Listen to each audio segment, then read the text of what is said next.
का। सिवान के लोग जागरूक हो गए हैं। पहले तो मैं यहाँ था ही नहीं, तो मुझे मालूम नहीं था, लेकिन अब सेवादारी, वफादारी या ईमानदारी पे ही चुनाव होगा, चाहे कोई भी चुनाव हो। बड़ा सबसे चुनाव होता है जिले का, एमपी का, और छोटा चुनाव होता है सबसे बड़ा वार्ड का, बीडीसी का या मुखिया का। इस सारी चुनाव अब सेवादारी पे, वफादारी पे और ईमानदारी पे होगी। जो सेवादारी करेगा, जो सेवा करेगा जनता की, वोट जनता उन्हीं को देंगी, चाहे वो किसी भी जाति से हो। चुनाव में बहुत सारे ऐसे दिग्गज लोग थे जो आपको चुनाव हराने का प्रयास कर रहे थे, लेकिन सारे लोग आपके साथ जुड़ गए। कहते हैं खुद ही को कर बुलंद इतना, खुदा खुद बंदे से पूछे बोल तेरी रजा क्या। जीवन यादव एक सोच बन गया था, अभी भी सोच बन गया हूँ। मुझे हराने के लिए बड़े लोगों की जरूरत नहीं है। बड़े बड़े लोगों को बोला था कि राजनीति नहीं करेंगे, लेकिन उस दिन भी बोला, जब हमको राजनीति में परेशान लोग करने लगे तो हम तो खुल के बोल दिए कि जो भी पार्टी अगर हमको एक्सेप्ट करेगी, हमें टिकट किसी भी पार्टी से मिलेगा, अगर मिलता है किसी पार्टी से, जनता का आशीर्वाद मिलेगा, तो मुझे जाहिर सी बात है जनता जब हमको चाहेगी तो खुद जनता मुझे चुनाव लड़ा देगी, खुद जनता जिता देगी। इसमें मुझे कहने की क्या जरूरत है। राजनीति की परिभाषा हम बदल दिए हैं, तो हम खुशनसीब होंगे कि मुझे इसी परिभाषा का एग्जाम्पल बनने का मौका मिला। वाकई में सेवादारी हमने जो चालू किया कि कमवा बोलता, ये स्लोगन चलना चाहिए हर इलेक्शन में, कमवा बोलता। देखिएगा हर जीतने वाला आदमी ईमानदार आएगा और कर्मठ आएगा और काम करने वाला। जोड़ के सिवान की जनता जनार्दन को जीवन यादव की तरफ से प्रणाम। ये प्रेस कॉन्फ्रेंस करने का मेन उद्देश्य है कि कभी किसी ज़माने में लोग हम पे कमेंट किया करते थे कि मेरा मेडिकल कैंप बंद हो जाएगा, मेरा ऑपरेशन करने का सिस्टम बंद हो जाएगा, इलेक्शन जीतेंगे या हारेंगे सब। तो ये आज बहुत दिन के बाद हर बुधवार को हमारे तरफ से गाड़ी जाती है, जो मेडिकल कैंप में नोट होता है। 25-30 आदमी हो जाते हैं हर कैंप के द्वारा, आँख का ऑपरेशन होता है। तो आज सडनली हम भी यहीं थे, तो सोचे कि क्यों ना हम एक प्रेस कॉन्फ्रेंस जारी करें कि सिवान हो या किसी भी स्टेट के हमारे, या किसी भी स्टेट के, डिस्ट्रिक्ट के, किसी भी डिस्ट्रिक्ट के, कोई भी हो जो असहाय हो, कमज़ोर हो, जिनकी आँखों से दिखाई ना देता हो, वो हमें कांटेक्ट करे मीडिया के माध्यम से, लोगों के माध्यम से, चैनल के माध्यम से, किसी भी माध्यम से हमें कांटेक्ट करें और हम तक, हमारे कैंप तक आए। हम उनका आँख का ऑपरेशन करवाना चाहते हैं, जो असमर्थ है। जैसे बहुत सारे लोग हैं जिनके पास पैसा होने के बाद भी बेटा घर से निकाल देता है, देख नहीं पाते हैं। तो ये हम चाहते हैं कि हमारी बात वहाँ तक पहुँच जाए। जो लोग मुझे कमेंट करते थे उन तक भी पहुँचे कि मैंने अपना कार्य बंद नहीं किया, वो दिखावा नहीं था, मेरा इलेक्शन के लिए नहीं था। ये कार्य मेरे दिल से था और मेरी सोच थी कि मैं सिवान के लिए कुछ करूं, अपने लिए कुछ करूं, ऊपर वाले के लिए कुछ करूं, अपने माँ बाप का नाम रोशन करूं, जो मैं कर रहा हूं। और एक माध्यम भी हो जाएगा प्रेस कॉन्फ्रेंस की, लोगों तक ये मैसेज जाए। लोग जो मीडिया के माध्यम से सुन रहे हैं, अपने गांव में कोई जो अपाहिज टाइप का हो, जिनकी आंखों से रोशनी चली गई हो, उम्र हो ना हो, जिनको पैसा ना हो आंख बनवाने का, वो लोग उनको बताए मेरे बारे में कि जीवन सेवा सदन जाइए, वहाँ आंख का ऑपरेशन निःशुल्क है, जांच निःशुल्क है, रहन सहन जो भी व्यवस्था है वो सब निःशुल्क है। जीवन जी, केवल बिहार के लोगों के लिए कि बिहार के अलग अलग जिलों से लोगों के लिए कि पूरे देश के लोगों पूरे देश के लोगों के लिए व्यवस्था। जो भी मुझे कांटेक्ट कर ले, मैं ये नहीं जानता हूँ किस जाति से, किस स्टेट से, किस जिला से, कहाँ से है, मुझे कोई मतलब नहीं। सिर्फ उनको मुझे ये जानना चाहिए कि उनकी आंखों में प्रॉब्लम हो, ऑपरेशन कराना हो, जो मैं कराऊंगा। ये तो समझ में आ रहा था कि केवल आप बिहार के लोगों के आंखों का इलाज कर रहे थे, चाहे और भी कोई जो मेजर बीमारी होती है उसको आप इलाज करवा रहे थे। लेकिन अब ये समझ से जरा बाहर हो रहा है कि पूरे देश के लोगों के लिए आपने ऐलान कर रहे हैं। आप ये कौन सी बोलिए? हम उस समय भी बोलते थे कि जब तक हम सामर्थ्य है मेरे अंदर। अब मैं देखिए, ऐसा नहीं कि मेरा बिजनेस बंद हो गया है, भगवान की दुआ से हम जितना खर्च कर रहे हैं उतना कहीं ना कहीं से भगवान हमको आवक भी दे रहे हैं। अब मेरे कमाई का 75% मैंने वादा किया था डोनेट करने का, जो आज भी कर रहा हूँ। तो इस चीज़ से मुझे लगता था कि मैं ये अच्छा करूँगा तो मैं एक दिन ख़त्म हो जाऊँगा, कि ऐसा नहीं लग रहा है। भगवान की दुआ से, मेरे माँ बाप के आशीर्वाद से, मेरे लोगों के साथ से मेरा बिजनेस भी ठीक ठाक चल रहा है। मैं जब तक सामर्थ्य है मेरे अंदर, लोगों का सेवा करता रहूंगा हर माध्यम से, मेडिकल इलाज हो या शिक्षा हो या किसी भी प्रकार का शादी ब्याह हो, जो भी मैं करता हूं वो करते रहूंगा। कितने लोगों का आपने ऑपरेशन करवाया और कहाँ भेजे? देखिए, हम शुरू में लगता था ना कि हम जब आए तो हमको लगा कि 1000 करेंगे तो ट्रिपल जुबली दुकिया मनाते हैं लोग, बनाएंगे, लेकिन हम अनलिमिटेड कर दिए हैं। और आज ही देख लीजिए, इस हिसाब से हर संडे को इतने लोगों का आँख का ऑपरेशन, और जो मेडिकल कैंप में आते हैं पेट के में जो भी छोटी छोटी परेशानियाँ, जो सिवान लेवल पर ऑपरेशन होता हो, बच्चेदानी का हो, महिलाओं का, या पथरी का हो, अपेंडिक्स का हो, इस तरह के काफ़ी ऑपरेशन करवाते हैं। अब गिनती नहीं करते हैं।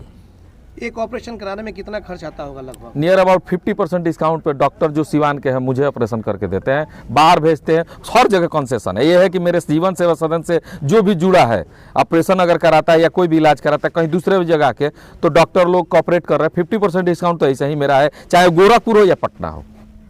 जीवन यादव जी, बहुत सारे लोग कहते थे कि चुनाव है इसलिए जीवन यादव इस तरह का सेवा कर रहे हैं। देखिए, प्रेस कॉन्फ्रेंस करने का यही कारण था कि उनके चेहरे पे कालिख पोतना बहुत जरूरी है। जो लोगों पे कमेंट करता रहे, यार काम करो ना, कमेंट करने से क्या मिलता है?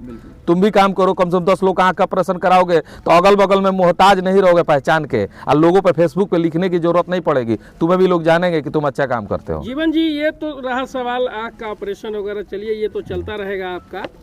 एक दूसरे खबर पे जरा नज़र हम डाल लेते हैं कि लगातार आप जिले के हर क्षेत्रों में घूम रहे हैं जी। अब कौन सी राजनीति चल रही है जिले में, क्योंकि आप हर लोगों से मिल रहे हैं? बहुत अच्छा राजनीति चल रहा है सिवान का। सिवान के लोग जागरूक हो गए हैं। पहले तो मैं यहाँ था ही नहीं, तो मुझे मालूम नहीं था, लेकिन अब सेवादारी, वफादारी या ईमानदारी पे ही चुनाव होगा, चाहे कोई भी चुनाव हो। बड़ा सबसे चुनाव होता है जिले का, एमपी का, और छोटा चुनाव होता है सबसे बड़ा वार्ड का, बीडीसी का या मुखिया का। इस सारी चुनाव अब सेवादारी पे, वफादारी पे और ईमानदारी पे होगी। जो सेवादारी करेगा, जो सेवा करेगा जनता की, वोट जनता उन्हीं को देंगी, चाहे वो किसी भी जाति से हो, किसी भी धर्म से हो। सूचना ये मिल रही थी कि जीवन यादव आने वाला लोकसभा चुनाव लड़ेंगे, क्या ये गलत है या सही है? देखिए, इस पर हम कमेंट नहीं करेंगे। हमने बोला था ना कि राजनीति नहीं करेंगे, लेकिन उस दिन भी बोला, जब हमको राजनीति में परेशान लोग करने लगे तो हम तो खुल के बोल दिए कि जो भी पार्टी अगर हमको एक्सेप्ट करेगी, हमें टिकट किसी भी पार्टी से मिलेगा, अगर मिलता है किसी पार्टी से, अच्छी पार्टी से, तो हम चुनाव जरूर लड़ेंगे। अगर टिकट नहीं मिला तो हम सेवादारी कर रहे हैं, सेवा करते रहेंगे। पावर तो सबको चाहिए, अब हमें मिले तो इससे ज्यादा सेवा करेंगे, अब नहीं मिलेगा तो सेवादारी तो मेरा चलते रहेगा। लेकिन टिकट का पावर नहीं ले सकते हैं। बिना टिकट का पावर कैसे मिलेगा? आपके साथ जनता का आशीर्वाद है, और तो जनता का आशीर्वाद मिलेगा तो मुझे जाहिर सी बात है, जनता जब हमको चाहेगी तो खुद जनता मुझे चुनाव लड़ा देगी, खुद जनता जिता देगी। इसमें मुझे कहने की क्या जरूरत है कि मुझे चुनाव लड़ना है या नहीं लड़ना? यानी ये माना जाना कि एमपी का चुनाव आप लोग, एमपी नहीं, कोई भी चुनाव, एनीथिंग, कोई भी चुनाव जनता के हाथ में है। समय वही है। देखिए, एक चुनाव हम देख लिए लड़के, जनता का आशीर्वाद मेरे साथ है और मैं वो कार्य भी कर रहा हूँ। आने वाले चुनाव में सभी राजनीतिक पार्टियां जीवन यादव पर डेरा डाल रही है। नहीं, ऐसा कुछ नहीं है, मुझे सुनने को नहीं मिला। अभी तक कोई पार्टी मुझे कांटेक्ट नहीं की है। अगर कोई पार्टी मुझे कांटेक्ट करेगी तो मैं उनके साथ कदम से कदम मिला के चुनाव लड़ने का भी काम करूंगा, जीतने का भी काम करूंगा। कल तक जीवन यादव विचारधारा पसंद है? कौन सी पार्टी? जो सेवादारी वाला काम करे, जिस पार्टी में सेवा हो, जनता का सेवा हो। दावा तो सब लोग सेवादारी का ही करते हैं, इसमें कैसे चुनिएगा? अब तो वक्त आएगा तो भी पता चल जाएगा, अभी वक्त नहीं आया है। कल तक जीवन यादव को जो लोग बुरा भला कहते थे, आज वो भला भला कह रहे हैं। ये तो दुनिया का रीत है, अच्छा करने वाले के साथ अच्छा होता ही है। अच्छा जो बुरा कहता है वही सबसे आगे अच्छा कहता है जाके। राजनीति में होता है ऐसा, जो मेहनत करके आपको आगे बढ़ाते हैं वो दूर चले जाते हैं, जो चापलूपा से जुमलेबाज होते हैं वो बहुत नज़दीक आ जाते हैं। राजनीति का फंडा है, जो हमने कॉलेज लाइफ में भी देखा है, तो उससे हमको मतलब नहीं। हमारा मेन उद्देश्य है सेवादारी पे ही वोट करे जनता। आग्रह भी करते रहेंगे, जब तक हम सिवान में हैं, राजनीति में हैं, तब तक यही रिक्वेस्ट करेंगे कि आप सेवादारी को वोट कीजिएगा तो काम करने वाले लोग आएंगे। और जाति प्रथा और बहकावे में आके वोट कीजिएगा तो काम करने वाले लोग नहीं आएंगे, जुमलेबाज आएंगे, चुनाव जीतने के बाद भूल जाएंगे। हम एक छोटा सा चुनाव लड़ के देख लिए, मेरे साथ जनता थी, मैं हूं, तो मैं भी आज जनता में बना हूं। चुनाव जीतने के एक दिन भी आज मैं एब्सेंट नहीं हूं, एक दिन भी मैं पूरे, आज चुनाव जीते मुझे काफ़ी दिन हो गया, लेकिन एक दिन भी एब्सेंट नहीं हूँ। नहीं तो दूसरा कोई चुनाव जीतता होता तो अभी कहीं मॉरिशस पासपोर्ट होता, तो मेरे पास तो पासपोर्ट भी नहीं है। तो हम पासपोर्ट नहीं है तो हम ढेर दूर नहीं जाते, तो दार्जिलिंग तो घूम ही आते हैं। लेकिन हमें कोई मतलब नहीं है घूमने फिरने से, हमको काम करने में मजा आता है। वही मेरे लिए वर्क, ये जो काम हम कर रहे हैं यही मेरे घूमने का श्रेय में, इसी में मुझे मजा आता है। अब आते हैं सर चुनाव पे। चुनाव हुए, आपको जनता ने आशीर्वाद भी दिया, आपके माध्यम से आपने एक बड़ी लकीर खींची जनता के सहयोग से। जो वादे आपने किए थे, अरे हम गोरखपुर बनाने का वादा जो किए थे ना, तो आदित्यनाथ जोगी की तरह काम करने वाला, तो उनकी तरह विचारधारा पे काम कर भी रहे हैं। हर काम हम एक्सपोर्ट की तरह तेजी से कर रहे हैं। फर्क है कि मुझे उतना नॉलेज नहीं था कि इसमें रुकावटें भी आती है, आधिकारिक प्रॉब्लम आएगी, पेन पेपर का मामला है। जैसे हम अपने पैसे से जो काम करते हैं ऑन द स्पॉट फैसला कर देते हैं, लेकिन सरकार के पैसे में तो थोड़ा बहुत डिले होगा। ये इतना मुझे नॉलेज था लेकिन देखे नहीं थे, लेकिन अब लग रहा है कि नहीं, जो मैं अपने पैसे से मान लीजिए आंख बनवाने का काम किया, तुरंत बनवा दिया। ये सरकार के पैसे से बनवाना होता तो डिले होता, टाइम लगता। तो ये मैं जब महसूस हो गया है कि मैं वादा अब करूंगा तो अपने पैसे से वादा करूंगा तो बोलूंगा ऑन द स्पॉट, और सरकार के जो व्यवस्था से होगी उसको बोलूंगा कि भाई पेन पेपर का मामला है तो वक्त लगेगा। जीवन यादव कुछ वादे अपने अपने जो सरकार से ना हो, कुछ वादे अपने खुद का किए थे, पब्लिक में ये अब बातें होने लगी है, बताइए कि काम नहीं हो रहा है। तो जीवन यादव अब छोटा सा काम देखिए, अब आपके पत्रकार बंधु हमारे मित्र भी गए थे, उनके सामने की बात है, हमने लाइट उतरवाया और उसमें कहा गया कि लाइट उतरवाने के बाद हमने पटना से सामान भी मंगाया। नगर पालिका अभी ना बोर्ड हुआ था ना कुछ नहीं गठन हुआ था, लेकिन लाइट उतरवा के सफाई करा के बल्ब मंगा के तार मंगा के नगर पालिका मैंने रखवाने का काम किया। अधिकारी ने साइन ही नहीं किया, लगाने का काम अधिकारी का है ना, उन्होंने परमिशन नहीं दिया, आज पेंडिंग में है। अब जनता तो ये सोच रही है कि लाइट उतरवा दिया, लगा नहीं रहे। अब मेरे हाथ में जाता हूं तो 5 लाख रुपए का सामान मंगा दिए, अपना दिल्ली से भी कुछ सामान है, पटना से भी मंगा के रखवा दिए। अब लगाने का काम तो अधिकारी का है। अब वो बोल रहे हैं कि हमको प्रभार नहीं मिल रहा है, तो वित्तीय प्रभार बोलते वो नहीं मिला है। अब उसी के प्रॉब्लम में लाइट रुका हुआ है, लोग सोच रहे हैं कि हम लगवा नहीं रहे तो अब खरीद के मंगाते क्यों? यानी जो काम में देरी हो रहा है वो एडमिनिस्ट्रेटर की तरफ से, हाँ, आपकी तरफ से कहीं कुछ आधिकारिक प्रॉब्लम है। मैं अपने तरफ से फुलफिल, अभी भी जाइए नगर पालिका में सामान मेरा खरीद के आके रखा हुआ है, उसका बिलिंग भी मैंने बड़ा बाबू को जमा कर दिया कि देखिए इतना का बिल है, मैं अपने पैसे से मंगाया जीवन हूं। यादव तो वो लाइट जो लगा रहे थे वो खुद के अपने पैसे से लगा हाँ, रहे अपने थे। पैसे से। तो फिर उसमें बिलिंग की बात कहाँ से उसमें उन्होंने कहा भी कि हमको वित्तीय प्रभार नहीं है, 10 आदमी से साइन करा के दीजिए, हमने साइन करा के भी दिया, लेकिन उन्होंने परमिशन ही नहीं दिया लगाने का। अब झगड़ा तो हम करेंगे नहीं अधिकारी से, हमने इतना रिक्वेस्ट किया कि सर 26 जनवरी तक तो लग जाए, कम से कम 26 जनवरी को जलेगा तो सिवान कम से कम अलग दिखेगा, लेकिन अब हमारे हाथ में जितना चर्चा चल रही है जिले में कि एक बिहार के बड़े लीडर से आपकी मुलाकात हुई है। जी सत्य है, हम गए थे सिवान के विकास के लिए, जो डिप्टी सीएम है उनसे मुलाकात हुई हमारी। हमने कहा कि सिवान के विकास के लिए कुछ ऐसा अलग करना चाहते हैं और उनका 100% हमको पूरा मैंने समर्थन भी है कि तुम जो करना है करो, ईमानदारी से करो। हमने उनसे रिक्वेस्ट भी किया कि सिवान के लिए एक ईमानदार अधिकारी भी दीजिए जो ईमानदारी से काम करे, हम लोग मिल के सिवान का विकास का काम करें, तो उनका आशीर्वाद मेरे सर पे बना है। जीवन जी, एडमिनिस्ट्रेशन साथ क्यों नहीं दे रही है सरकार? क्योंकि वो जैसे एक्जीक्यूटिव ऑफिसर सस्पेंड है और उनके वित्तीय प्रभार का प्रॉब्लम था, लेकिन हम गए थे पटना, मिले भी है और उनका आशीर्वाद हमें मिला भी है। उन्होंने हमसे कहा भी है कि जहां जिस तरह से तुम विकास का कार्य करोगे हम तुम्हारे साथ हैं, क्योंकि विकास मंत्री वही, शहरी विकास मंत्री वही है। चुनाव में वादा किए थे कि अपने फंड से रैन बसेरा बनाएंगे जिसमें 1 रुपया में भोजन मिलेगा। हाँ, उसकी व्यवस्था में हम लगे हैं, अपने जमीन का फाउंडेशन करवाने का काम कर रहे हैं।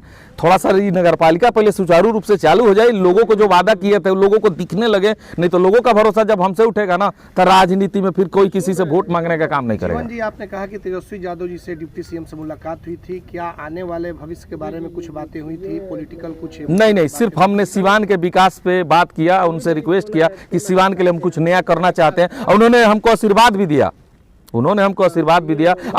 बधाई भी दी कि हम अकेले एक चुनाव को लीड किए और बहुत अच्छे वोट से जब चुनाव जीते, तो जाहिर सी बात है सबका आशीर्वाद मेरे साथ था, जनता का भी और उनका भी आशीर्वाद मिला। अब विकास होगा सिवान का, क्योंकि वहां से उन्होंने आशीर्वाद दिया है, तो जाहिर सी बात है कि विकास होगा। आगे भी आप चाहते हैं कि लोकसभा चुनाव में उनका आशीर्वाद आप पर रहे? नहीं, ऐसा तो हम कुछ नहीं कहेंगे, क्योंकि अभी राजनीति के आगे के बारे में नहीं जानते। हम तो जो जिम्मेवारियां हमको मिली है, हम चाहते हैं कि भगवान की दया से और उनके दया से, क्योंकि वही गार्जियन हम लोग के, डिप्टी सीएम हम लोग के गार्जियन है, उनके परिवार हम लोग के गार्जियन रहे हैं, वहां से हम लोग को आशीर्वाद मिले, सिवान का विकास हो, यही मेरी चाह है।